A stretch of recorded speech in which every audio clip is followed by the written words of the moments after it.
میاں والی میں موت کا کھیل عروج پر، پتنگ بازی کسی کا شوق تو کسی کے لیے جان کا خطرہ بن گئی۔ ایک طرف تو کرونا وائرس کے خوف نے شہریوں کا گھر سے نکلنا مشکل کر دیا، دوسری جانب تیز دھار ڈوریں شہریوں کے سر پر موت بن کے منڈلانے لگیں۔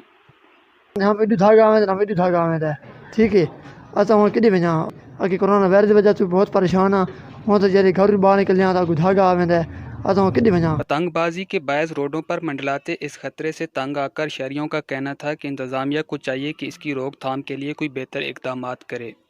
انتظامیہ ان دے خلاف سخت کاروائی کرے، اسا کم از کم سکون نال باہر نکل تا سگاں، جیلے باہر نکل دیاں کوئی گردن نہیں دھاگا لگا پیے، کوئی کہیں لے ہاتھ کہیں دے کپ پیے، کہیں دا بچت لے آئے کھلوتا ہے۔ میاں والی پولیس بھی آئے روز پتنگ فروشوں کے خلاف کارروائیاں کر رہی ہے، لیکن ہمیں خود بھی چاہیے کہ ذمہ داری کا احساس کرتے ہوئے ایسے کاموں سے دور رہیں جو دوسروں کے لیے پریشانی کا باعث بنتے ہیں۔ کیمرہ ٹیم کے ہمراہ شہری ملک، میاں والی۔